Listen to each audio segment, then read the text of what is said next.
Halo Tribuners, Assalamualaikum warahmatullahi wabarakatuh. Salam sejahtera, Om Swastiastu. Selamat siang dan terima kasih saya ucapkan kepada Tribuners yang sudah hadir menyaksikan Tribun Jogja Podcast kali ini. Dan dari studio Tribun Jogja sudah hadir bersama saya, Profesor Dr. Agus Santoso MSI, sebagai Direktur UT Yogyakarta. Selamat siang Bapak. Selamat siang Mbak Ruri. Dan yang di ujung ada Bapak Suyatno SIP MSI sebagai Manajer Pembelajaran dan Ujian pada Universitas Terbuka Yogyakarta. Selamat siang Pak. Selamat siang. Bagaimana kabarnya siang ini? Alhamdulillah. Sehat? Sehat. Luar biasa ya Pak. Luar Semangat biasa. Pak. Semangat. Oke, semangat luar biasa. Dan untuk Tribuners yang ingin menanyakan langsung terkait tema kita hari ini bisa langsung tulis di kolom komentar. Dan Tribuners, untuk tema kali ini karena dua narasumber kita adalah para punggawa dari Universitas Terbuka, jadi tema kita kali ini adalah kuliah fleksibel, masa depan cerah. Nah, mengapa Universitas Terbuka adalah pilihan tepat di 2025? Langsung kita tanya ini para punggawa Universitas Terbuka ini. Monggo, Bapak Profesor Dr. Agus Santosoni sebagai Direktur UT Yogyakarta. Baik. Terima kasih Mbak Ruri. Assalamualaikum warahmatullahi wabarakatuh. Selamat siang, salam sehat, salam sejahtera bagi kita semua. Para Tribuners yang berbahagia, perlu kami sampaikan bahwa Universitas Terbuka itu merupakan perguruan tinggi negeri yang ke-45 di Indonesia ini yang memiliki visi menjadi perguruan tinggi terbuka dan jarak jauh berkualitas dunia. Dengan visinya adalah yang pertama meningkatkan daya tampung perguruan tinggi negeri. Kemudian yang kedua memiliki visi meningkatkan akses pemerataan pendidikan tinggi yang berkualitas. Yang ketiga adalah mengembangkan budaya belajar sepanjang hayat. Yang keempat adalah menyebarluaskan hasil kajian keilmuan dan pendidikan jarak jauh guna mendukung pembangunan nasional maupun global. Universitas Terbuka Yogyakarta merupakan salah satu daripada 40 kantor UT daerah yang melayani mahasiswa atau masyarakat atau calon mahasiswa di 10 wilayah kerja Universitas Terbuka Yogyakarta, yaitu 5 di kabupaten kota di DIY, di Provinsi Daerah Istimewa Yogyakarta, dan 5 di Provinsi Jawa Tengah, yaitu di Purworejo, Wonosobo, Temanggung, Magelang Kabupaten, dan Magelang Kota. Universitas Terbuka Yogyakarta, alhamdulillah, sebagai unit pelaksana atau operasional dari kebijakan Universitas Terbuka Pusat. Artinya, apa yang di kebijakan di pusat disampaikan kepada kami di UT daerah, itulah yang kami kerjakan. Misalnya, mengenai program studi yang ditawarkan di Universitas Terbuka Yogyakarta, apa saja? Yaitu ya semua program studi yang ditawarkan di UT Pusat, ya kami juga menawarkan program studi tersebut. Universitas Terbuka Yogyakarta, umumnya universitas terbuka di seluruh Indonesia bahkan di luar negeri, menyelenggarakan pendidikan secara terbuka dan jarak jauh. Apa makna terbuka? Terbuka adalah tanpa batasan, no boundaries. Tanpa dibatasi oleh usia, tidak dibatasi oleh lulusan ijazah, tidak dibatasi oleh kapan mahasiswa itu mau menyelesaikan program studinya. Begitupun juga dalam memilih mata kuliah. Kemudian makna jarak jauh adalah tidak ada tidak ada interaksi mahasiswa dengan dosen dalam satu kelas, tetapi ada jarak, tetapi dimediasi oleh adanya media maupun berupa teknologi maupun yang tercetak.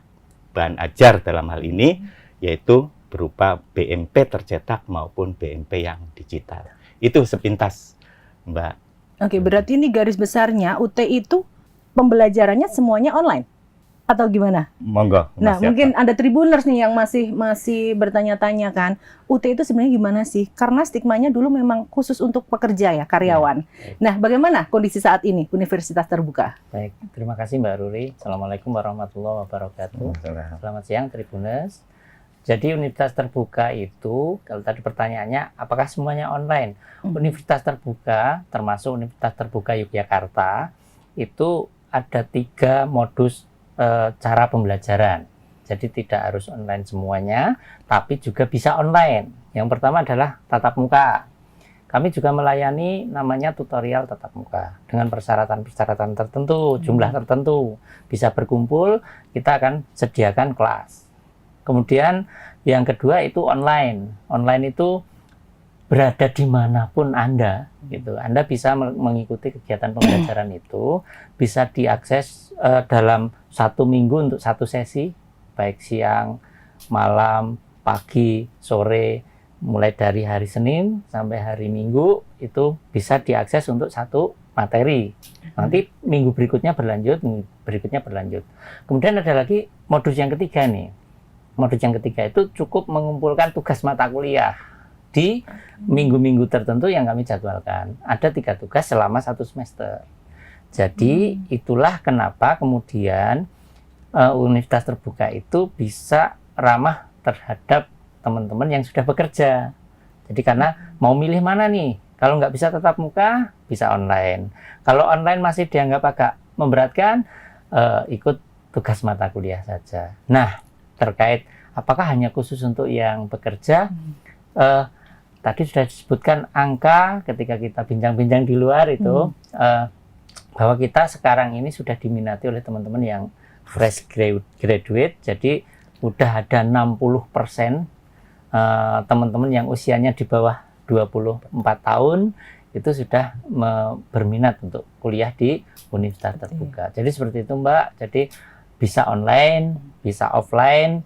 Offline pun ada yang bisa pakai webinar, jadi tidak harus misalnya karena wilayahnya tadi sudah disebutkan oleh Pak Agus, yang Wonosobo tetap di Wonosobo mengikuti perkuliahannya UT, tutorialnya UT di posisi mereka, tidak harus kos di Jogja, tidak harus merantau gitu. Demikian Mbak Ruri. Oke, berarti kalau untuk informasi termasuk pendaftaran itu semuanya juga bisa diakses via online? Bisa.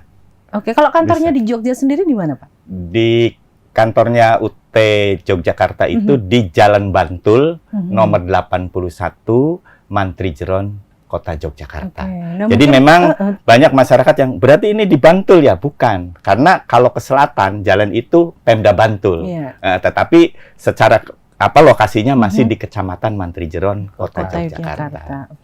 Mungkin yang masih penasaran kan, biar mantep kan bisa datang langsung ya, daripada online gitu kan. Betul.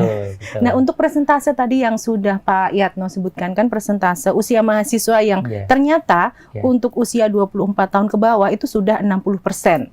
Ya kan, berarti kan Gen Z memang sudah membuka diri untuk berkuliah di UT. Nah, kemudian bagaimana ini sosialisasi ataupun program-program dari UT untuk menarik mahasiswa dari semua usia, atau mungkin fokus ke mana ini? Baik, jadi memang di kami kami ya direktur UT daerah itu dibantu oleh 2 manajer dan 1 manajer ketatausahaan.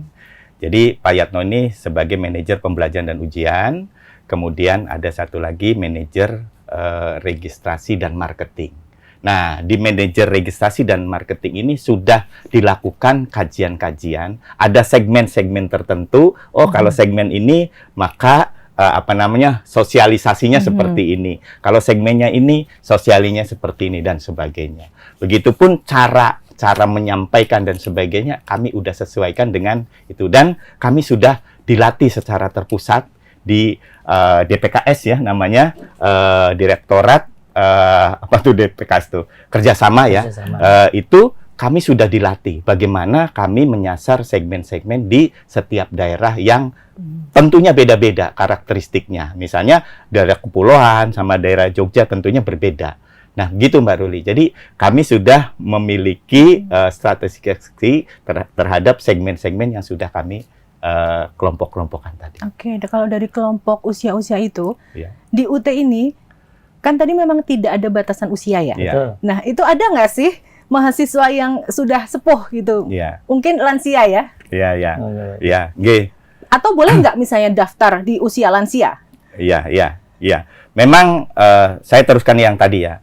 Memang karena karena sistem terbuka dan jarak jauh tadi ya, makanya tadi tidak dibatasi ya, no boundaries oleh usia, oleh tahun ijazah, mau mengambil prodi apa saja gitu. Memang kami memang secara yang kami analisa sementara, memang yang paling efektif itu adalah sosialisasi dari mulut ke mulutnya.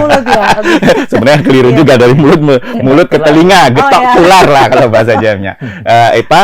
Iklan yang paling efektif itu sesungguhnya getok tular ya sesungguhnya. Nah, namun untuk Untuk yang tadi pertanyaan apakah masih di Senayan? Masih ada yang usia-usia seperti tadi saya sampaikan, yang kemarin yang sudah S3 pun sudah doktor ngambil lagi karena memang dia perlu ilmu itu.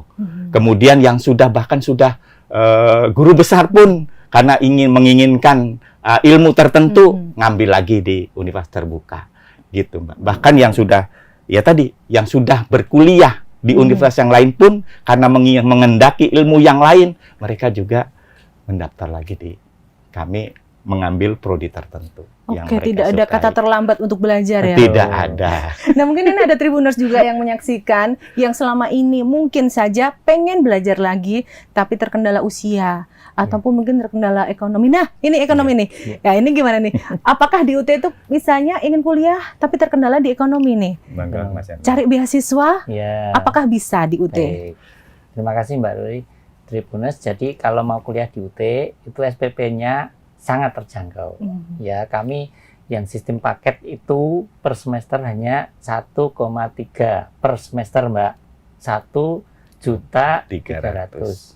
SPP itu SPP 6 bulan itu untuk satu itu semester. Ada SPP sendiri sama SKS sendiri atau sudah all in? Sudah all in. 1,3. Termasuk ujian sudah nggak bayar, termasuk kalau mau tutorial online tadi sudah nggak ada tarikan bayaran tambahan.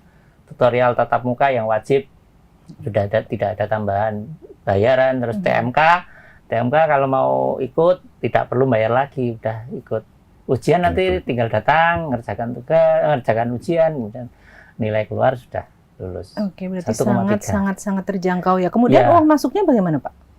Uang masuknya kita daftar sesuai jurusan. Sesuai jurusan. Ya, jadi kalau mau pendaftaran itu hanya tambah 100.000.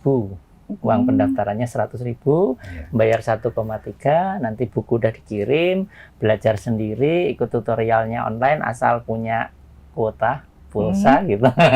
Bisa pilih modusnya tadi ya di antara 3 modus pembelajaran tadi ya. Itu. Terus kalau beasiswa masih menginginkan beasiswa, bisa. Kami karena tadi sudah disampaikan bahwa oleh Pak Agus bahwa kita adalah perguruan tinggi negeri, tentu kita juga melaksanakan program-program beasiswa pemerintah.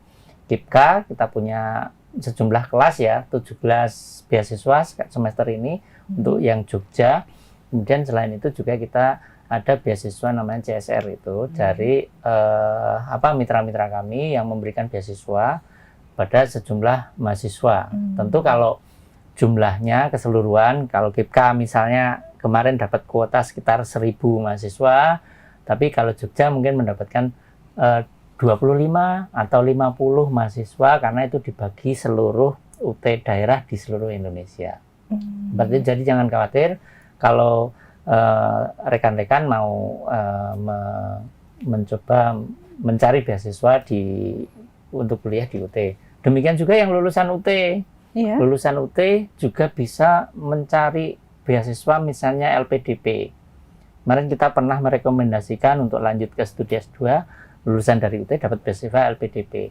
Artinya kita bisa bersaing dengan lulusan-lulusan dari perguruan tinggi yang lain di beasiswa-beasiswa yang disediakan oleh lembaga-lembaga yang menyediakan. Bahkan ada beberapa teman lulusan UT yang sudah minta rekomendasi untuk mencari beasiswa ke luar negeri untuk lanjut ke S2-nya di luar negeri. Lulusan dari UT, ijazahnya UT gitu. Lalu untuk beasiswa itu ada batasan usia tidak, Pak? Kalau yang KIPKA itu kami yang mengikuti aturan pemerintah ya, pemerintah yang biasanya 2 tahun lulusan terakhir. Nah, seperti itu, harus punya kartu Indonesia Pintar, semuanya persyaratannya sama dengan persyaratan dengan mahasiswa beasiswa dari perguruan tinggi lain. Nah, yang CSR ini mungkin juga sama mengikuti ya Mbak, karena yang mengendaki mereka nanti lulusannya mungkin akan diincar, direkrut oleh tempat pemberi beasiswa ya, mereka rata-rata fresh graduate yang dicari. Oke. Nah, Mbak Ruri, saya tambahkan sedikit, Tribuners. Jadi di samping tadi beasiswa yang disediakan oleh pemerintah, juga oleh mitra kami juga ada beasiswa-beasiswa lain. Misalkan beasiswa prestasi akademik. Itu diperuntukkan untuk mahasiswa-mahasiswa kami yang IPK-nya bagus gitu ya. Kemudian kami juga ada beasiswa dari Ikatan Keluarga Alumni. Itu juga memberikan beasiswa setiap kita wisuda itu 20 kepada mahasiswa yang adik-adik kelasnya. Gitu. Berarti per tahun 20 ya itu? Ya, untuk dari beasiswa dari Ikatan Keluarga Alumni. Nah, kemudian saya tambahkan lagi Tribuners. Jadi yang 1.300.000 itu untuk prodi-prodi yang tidak memerlukan praktek-praktekum. Ya, kalau misalkan ada prodi yang memerlukan praktek-praktekum, keterampilan tertentu yang kami harus bermitra lagi dengan universitas mitra kita, misalnya sistem informasi, kemudian teknologi pangan, biologi yang harus praktek, itu biasanya SPP-nya lebih besar sedikit.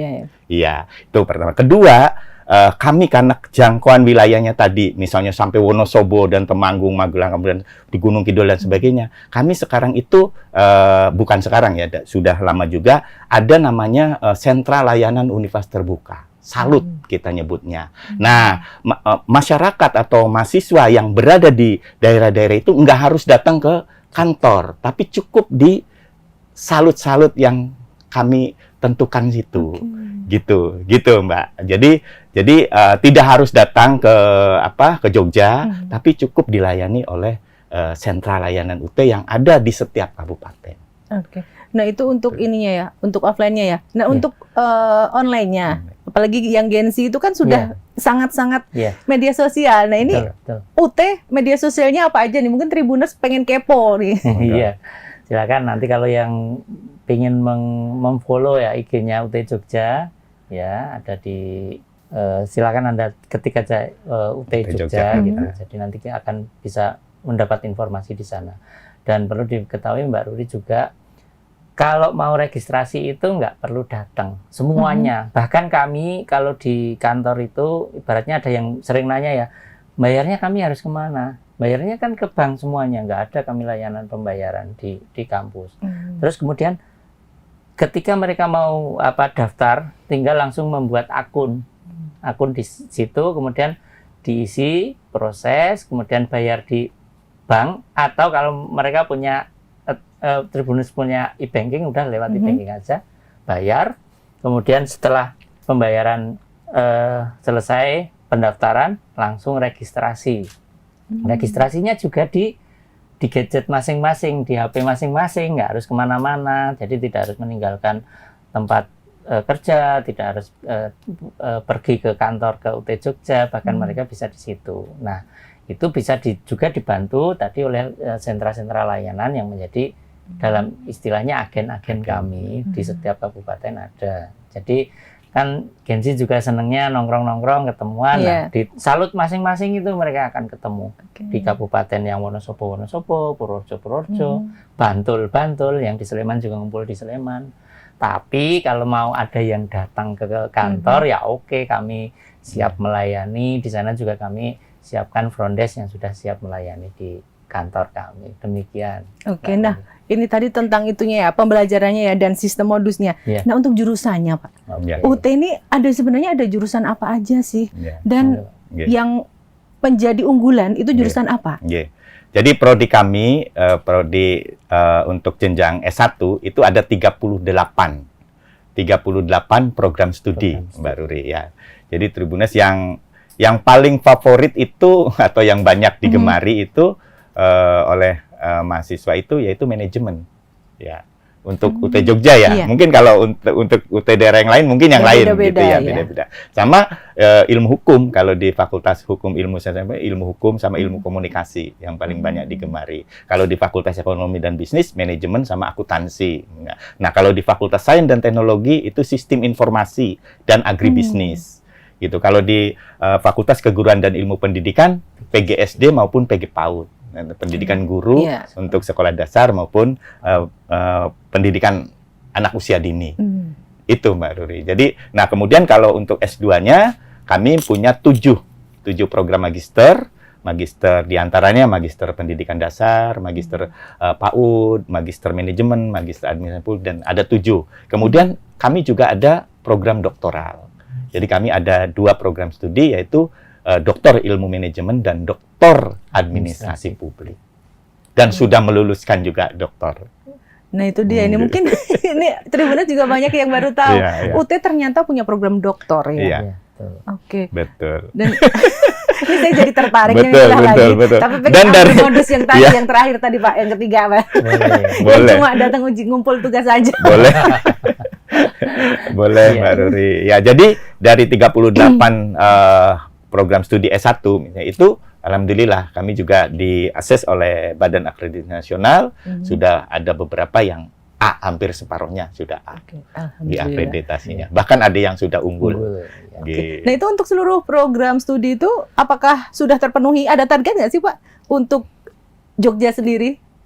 Target mahasiswa? Oh betul, ada. Karena kami ya itu tadi diamanai oleh pemerintah ya untuk memberikan akses yang setinggi-tingginya atau akses yang seluas-luasnya kepada masyarakat untuk bisa mengenyam pendidikan tinggi tanpa dibatasi oleh usia walaupun daerah. Jadi UT itu tidak hanya untuk masyarakat Jogja saja atau Wonosobo, tetapi untuk yang 3T yang di Lembah Ngarai, pesisir harus bisa kuliah semua. Dan alhamdulillah kami pernah mendapatkan rekor muri yang salah satu kriterianya adalah UT itu telah melayani mahasiswa di 515 kabupaten kota.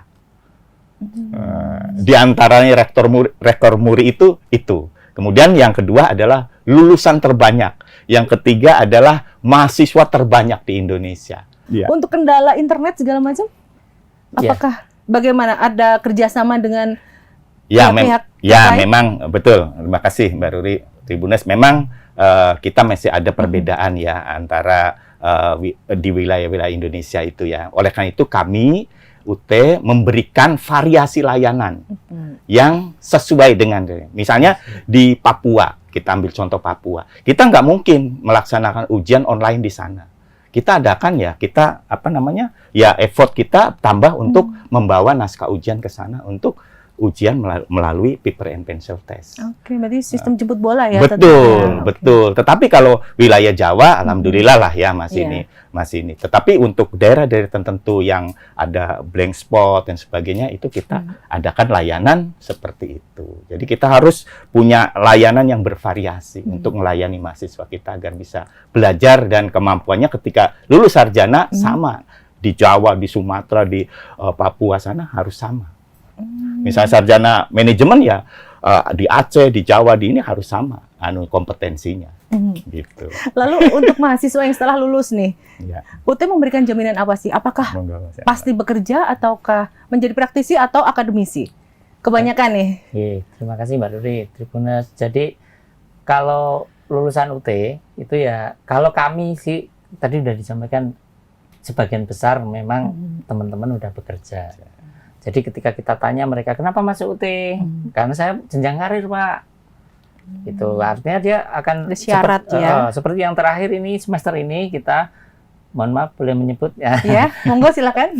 Ini teman-teman di Smart Friend yang mau diangkat jadi supervisor itu kan syaratnya harus S1. Nah makanya kemudian ada kerjasama dengan kami menyekolahkan karyawannya, calon-calon supervisor dan manajer ini, nah nanti dia akan menuju jenjang karir yang dia terima itu. Nah, kalau yang belum bekerja misalnya, kami hanya bisa menyampaikan gini, infonya. Satu lagi rekor muri yang tadi disebutkan Pak Agus, rekor murinya apa Mbak? Di 2019 itu UT menyumbang diterima sebagai CPNS atau ASN terbanyak untuk lulusan perguruan tinggi se-Indonesia. Itu jadi ada sekitar 9.000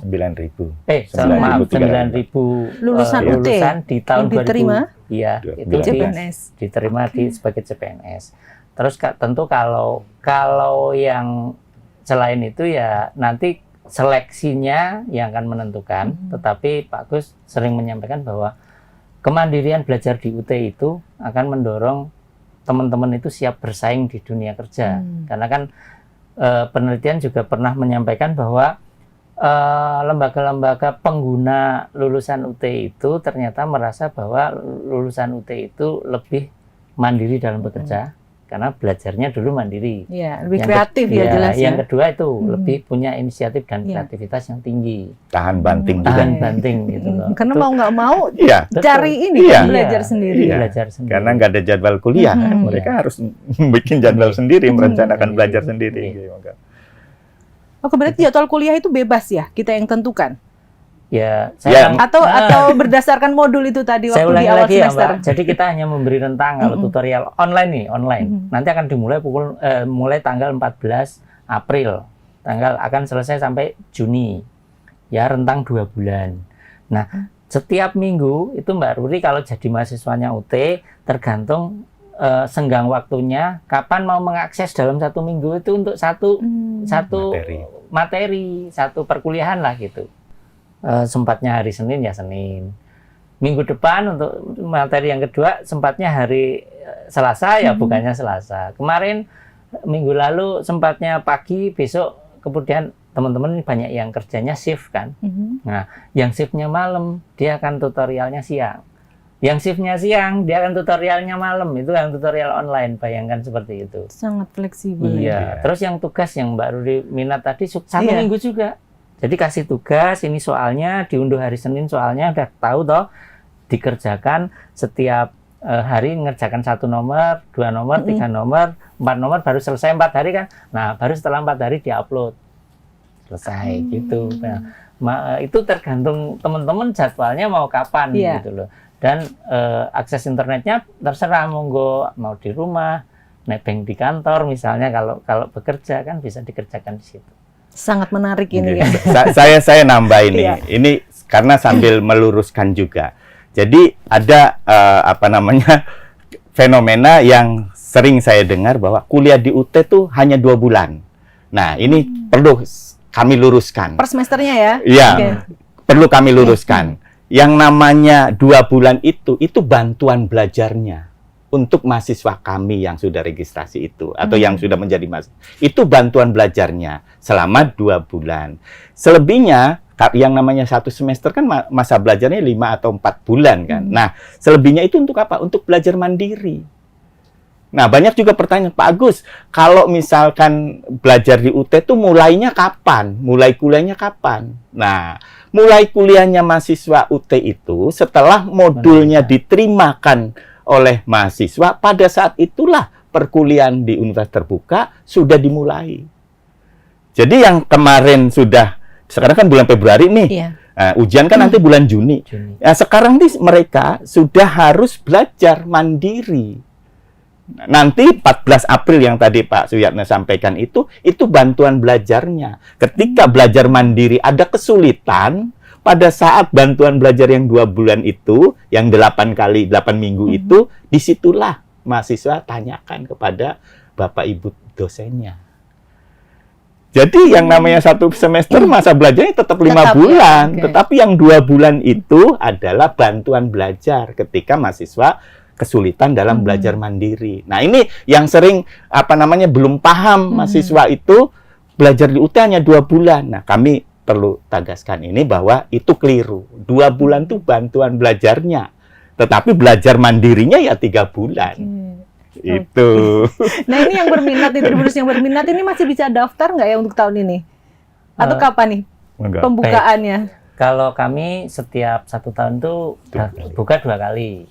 Jadi setiap semester kami buka. Untuk yang sekarang ini kan sebenarnya sudah kita mulai di bulan November yang lalu. Jadi ini November 2024 kemarin kita udah buka. Sudah pembukaan. Nah, sampai kemarin tanggal 17 itu pendaftaran mahasiswa baru yang terakhir gitu ya.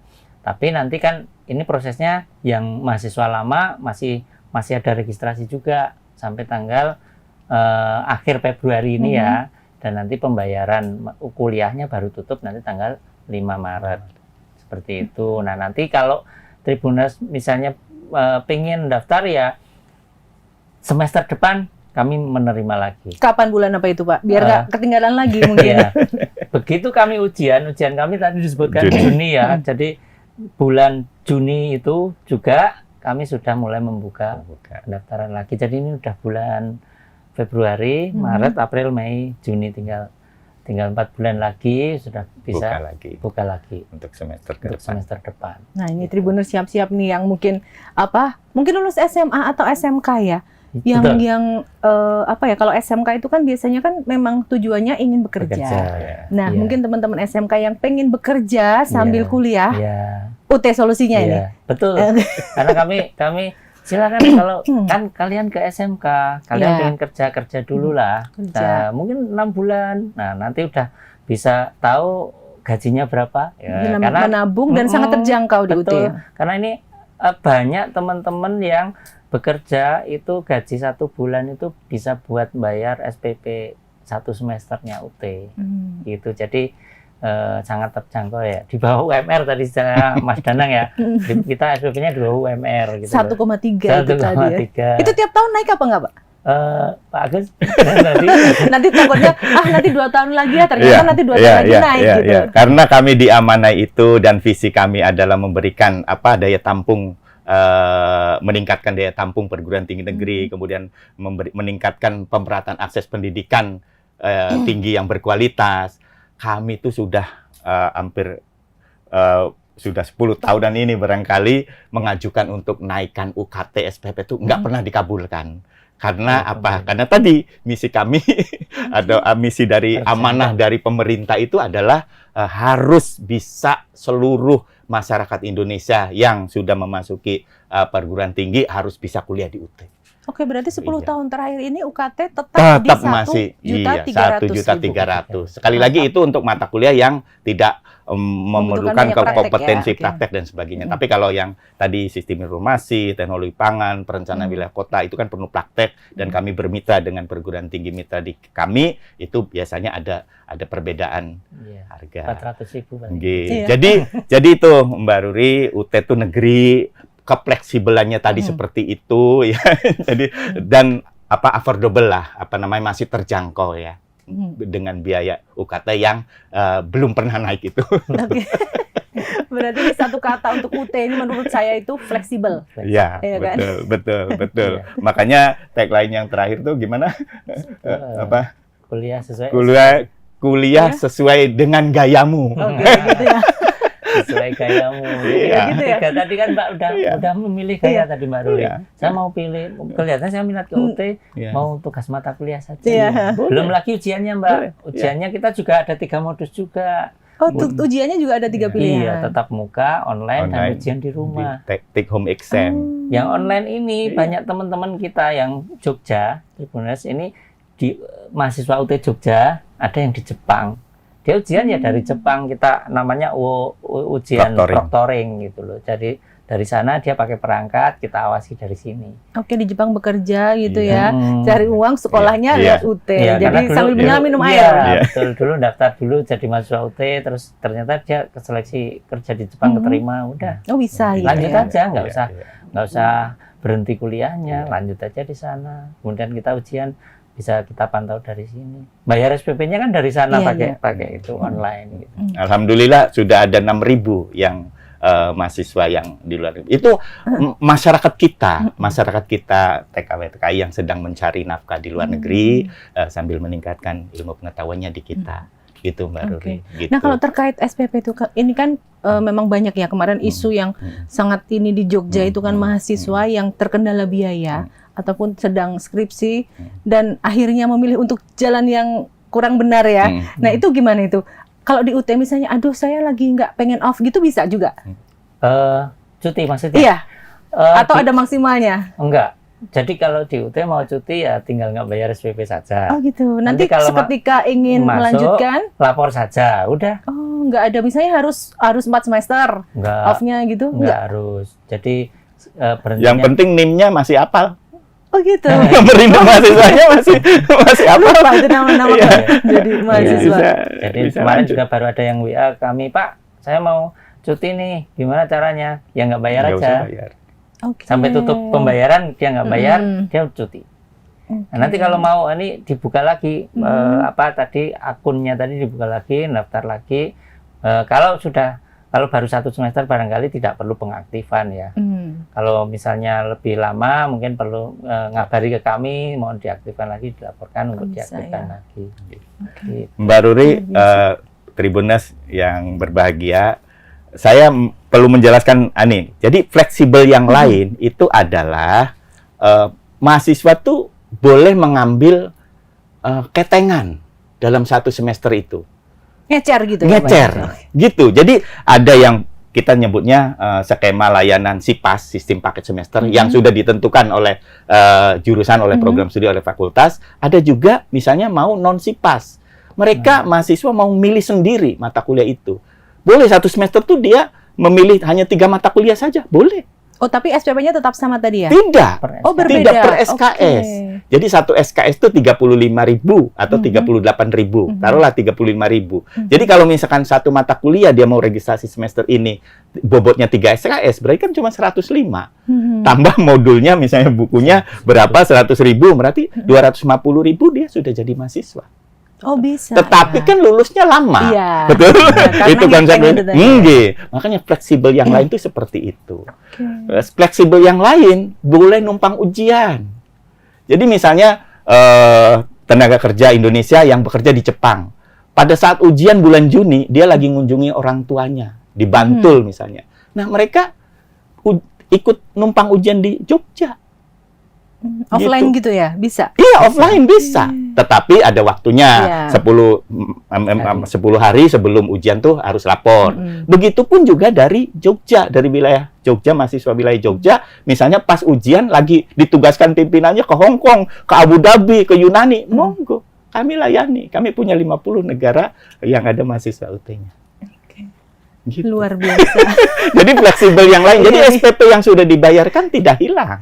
Fleksibelnya sangat menarik ini. Begitu. Jadi boleh etengan, tadi non SIPAS, boleh ketengan, boleh. Yang non SIPAS itu bisa juga cepat. Misalnya semester 2 dia ngambil 10 mata kuliah. Semester 3 10 mata kuliah. Kalau lancar lulus terus setiap ngambil itu di setiap semesternya, mereka kan cepat. 7 semester dah. Ya, 3,5 tahun udah bisa lulus. Monggo.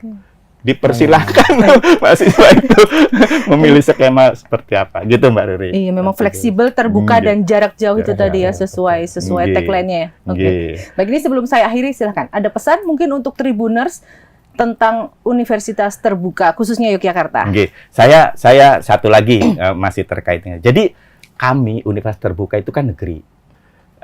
Kami bukan saingannya Universitas Mitra.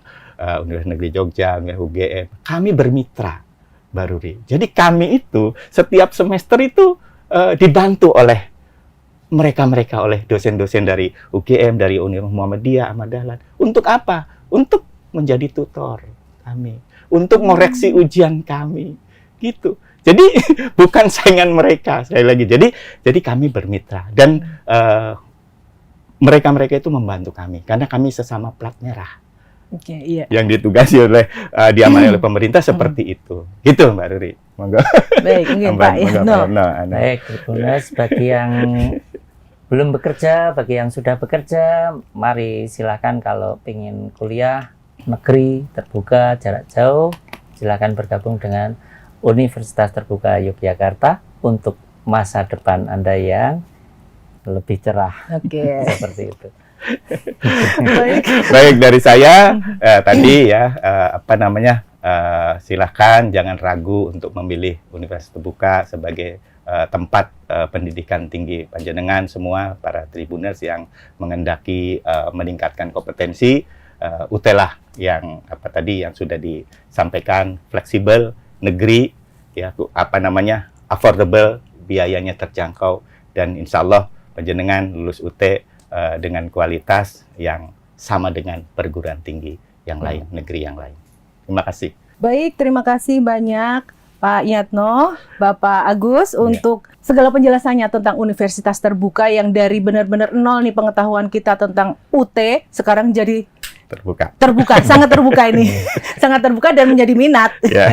Semoga Tribuners semua juga semakin berminat ya, dan ditunggu pendaftarannya ini oleh Pak Agus dan Pak Yatno. Baik, itu tadi Tribuners podcast Tribun Jogja terkait kuliah fleksibel masa depan cerah ya di Universitas Terbuka. Dan jangan lupa terus pantau YouTube Tribun Jogja Official dan tentunya akun-akun medsos Universitas Terbuka untuk informasi terbaru terkait pendaftaran. Dan saya Priska Ruri mohon undur diri. Assalamualaikum warahmatullahi wabarakatuh. Salam sejahtera, Om Swastiastu.